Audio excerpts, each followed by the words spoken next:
Assalamualaikum warahmatullahi wabarakatuh. Alhamdulillah. Alhamdulillahi rabbil alamin. Al-qail fi kitabihil karim. A'udzu billahi minasy syaithanir rajim.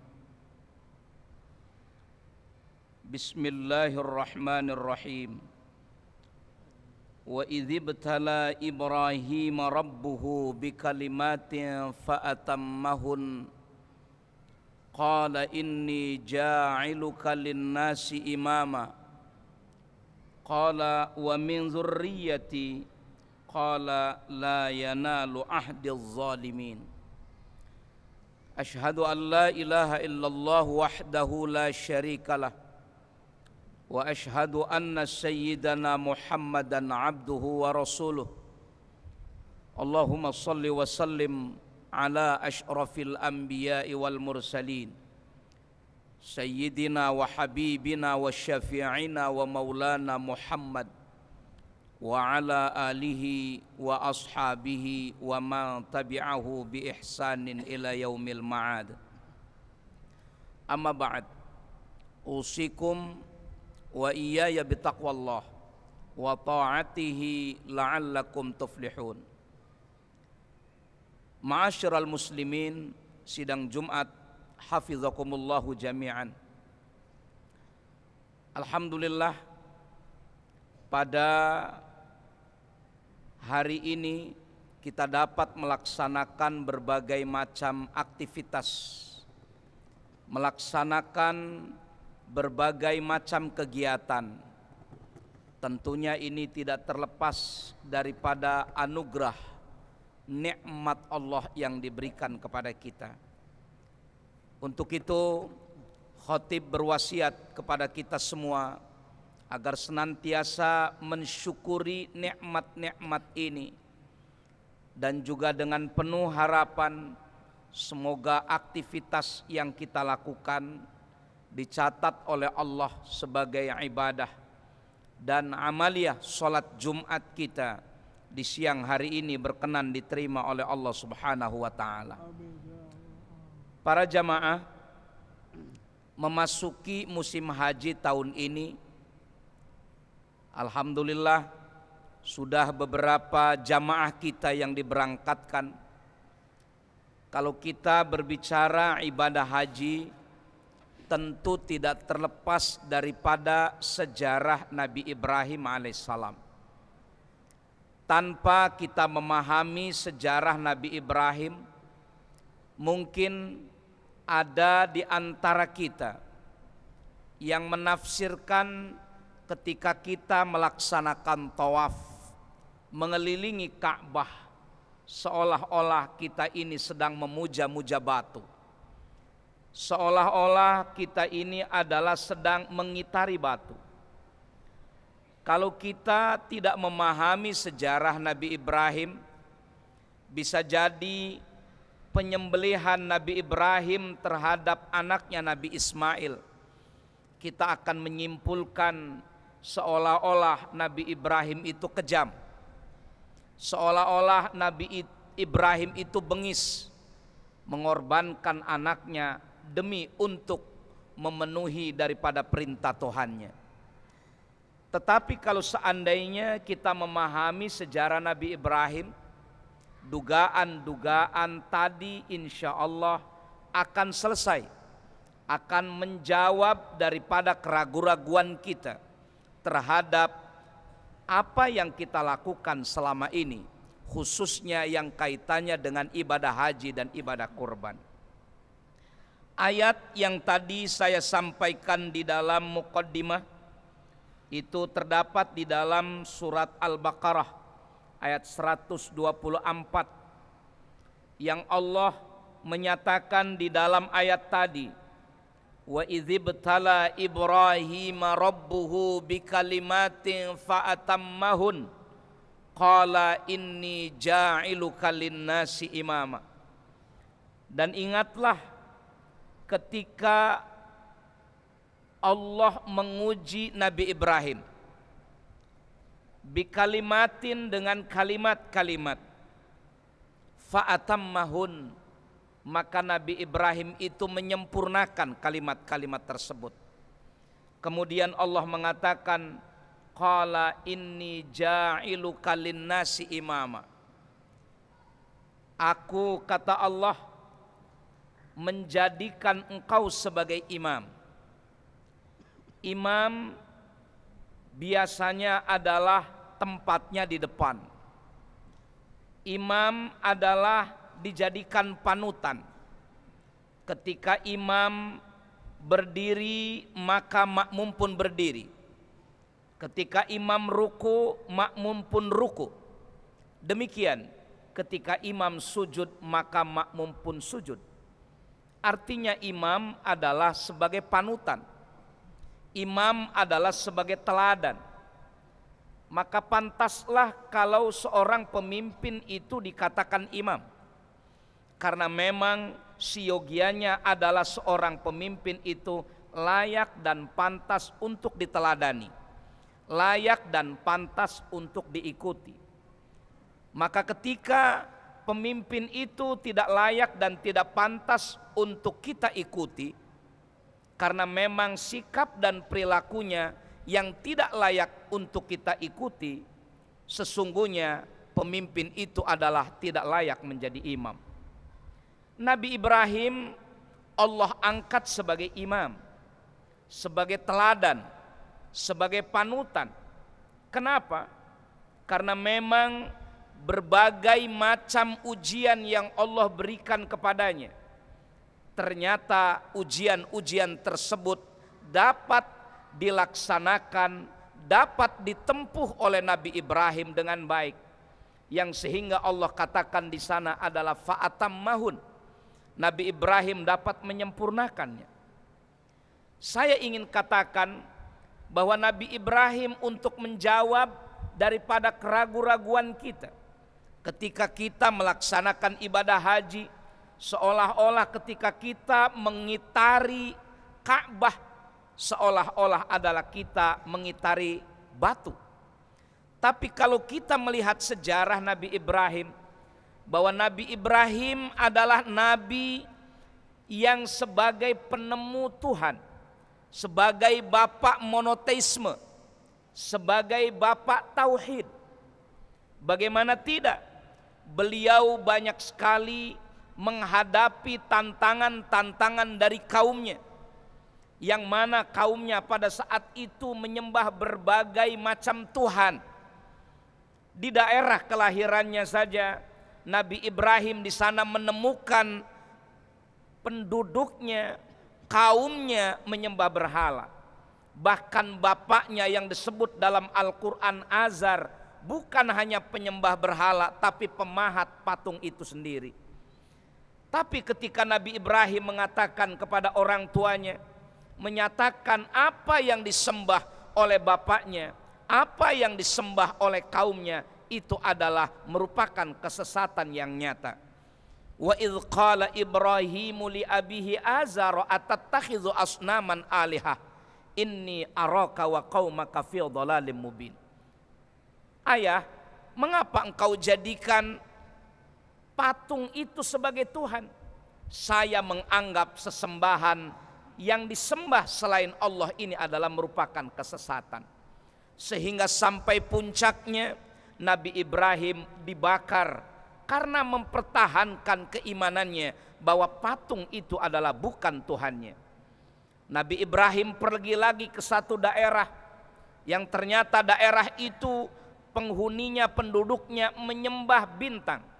Tapi ternyata bintang itu malamnya ada, paginya tidak ada. Demikian pula dengan matahari, demikian pula dengan bulan.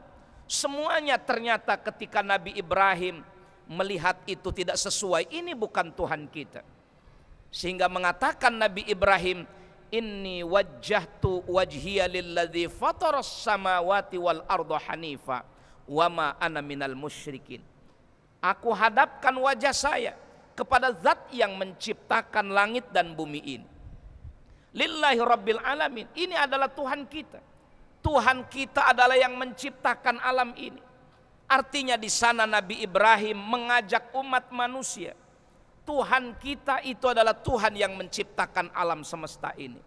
Tuhan kita itu adalah bukan Tuhan-Tuhan lokal, bukan Tuhan-Tuhan daerah, tapi Tuhan seluruh alam ini. Karena dilihat Tuhan-Tuhan yang ada pada saat itu adalah Tuhan-Tuhan lokal belaka. Ini untuk menunjukkan bahwa Nabi Ibrahim adalah merupakan nabi yang pertama kali mengumandangkan tauhid. Nabi-nabi yang lain itu mendapatkan ajaran bahwa Allah itu sebagai Tuhannya adalah setelah mendapatkan wahyu. Tapi Nabi Ibrahim justru sebelum mendapatkan wahyu, dia sudah menyatakan bahwa Tuhan saya adalah Allah yang menciptakan alam ini. Jadi dengan demikian, kalau seandainya ada ajaran haji yang kita berkeliling Ka'bah di sananya, yang kita di sana disunnahkan untuk menyentuh bahkan mencium daripada batu itu, bukan berarti kita mengkultuskan batu itu, tapi kita kembalikan kepada ajaran Nabi Ibrahim bahwa Nabi Ibrahim adalah nabi yang mengajarkan tauhid itu. Sidang Jumat hafizakumullah.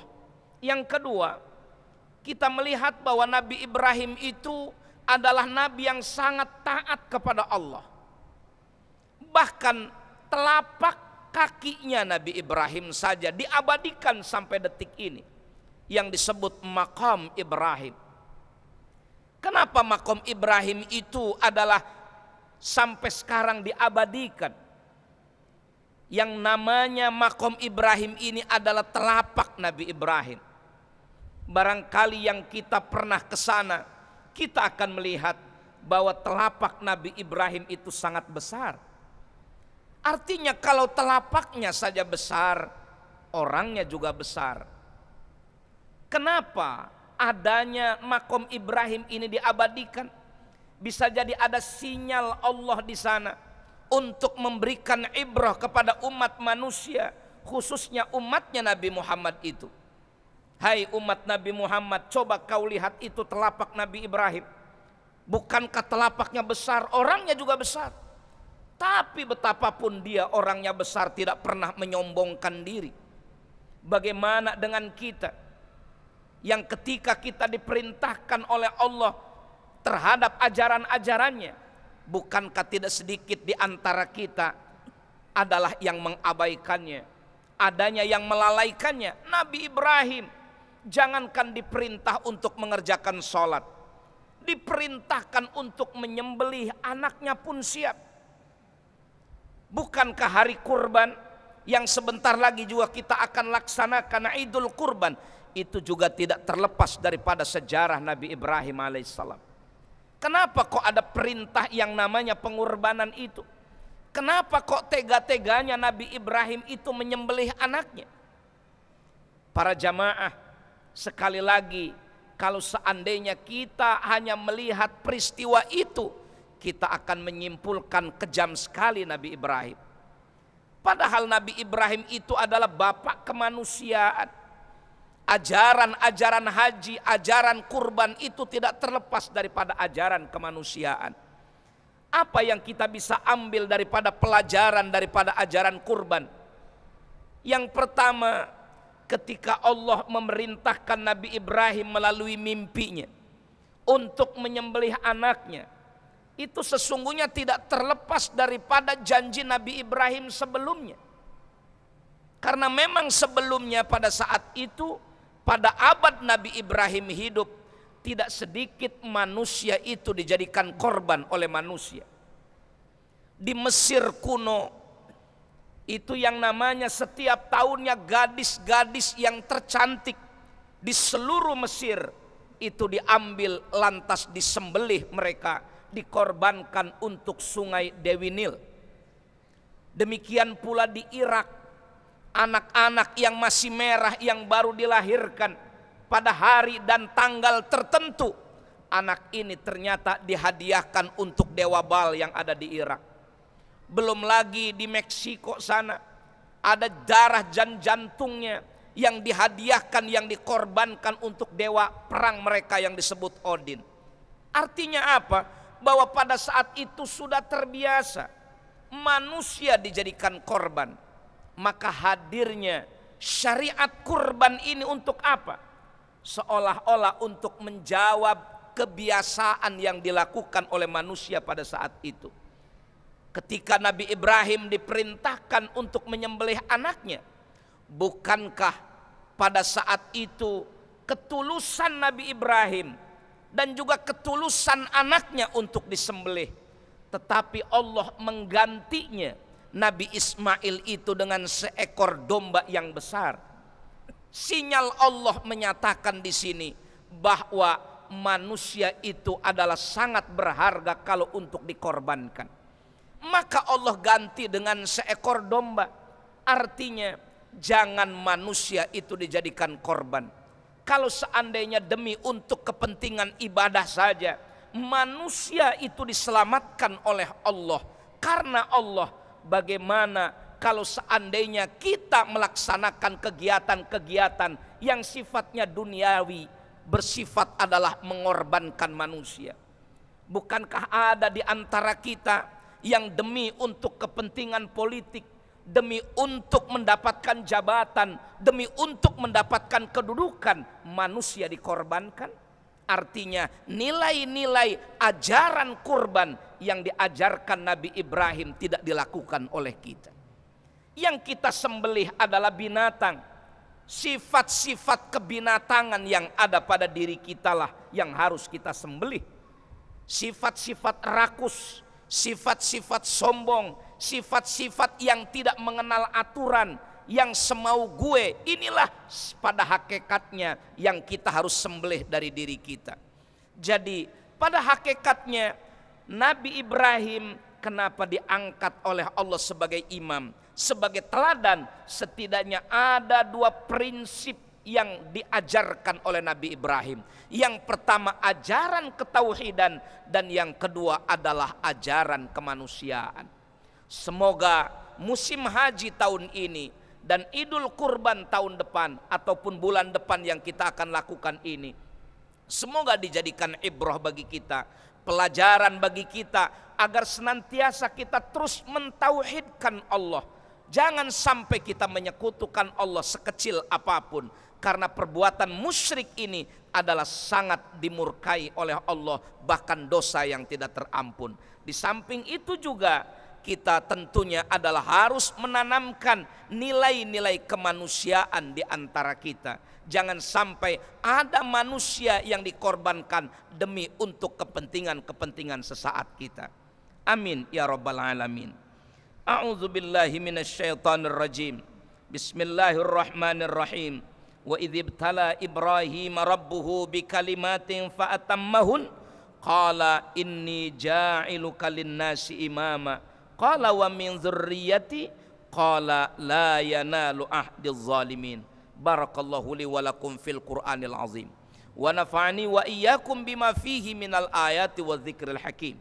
Wa taqabbala minni wa minkum tilawatahu innahu was-samiul alim.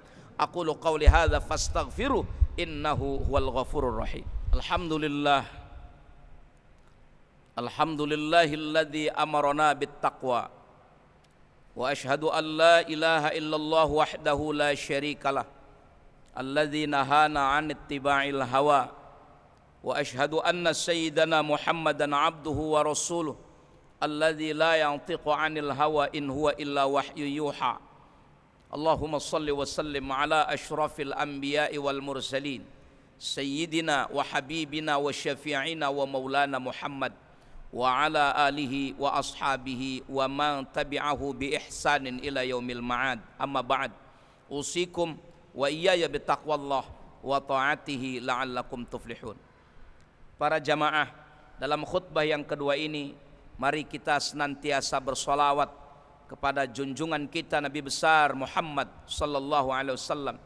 Karena dengan adanya beliau, alhamdulillah, kita bisa mengenal siapa Tuhan kita. Dengan adanya beliau kita bisa memahami apa yang kita harus lakukan untuk menyembah Allah. Allah sendiri bersolawat kepada Nabi kita Muhammad sallallahu alaihi wasallam dan memerintahkan hal itu kepada kita sebagai orang-orang yang beriman. A'udzubillahi minasyaitonir rajim. innallaha wa malaikatahu yusholluna 'alan nabi ya ayyuhalladzina amanu shallu 'alaihi wa sallimu taslima.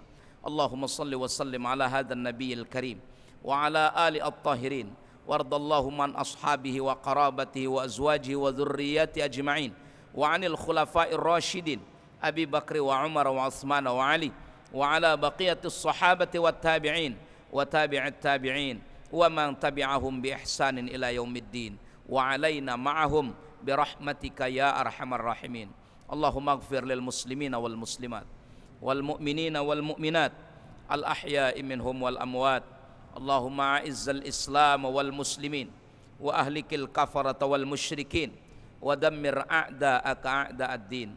Allahumma ansurul muslimina fi Suriah, Allahumma ansurul muslimina fi Misra, Allahumma ansurul muslimina fi kulli makan. Rabbana hab lana min azwajina wa dhurriyyatina qurrata a'yun waj'alna lil muttaqina imama.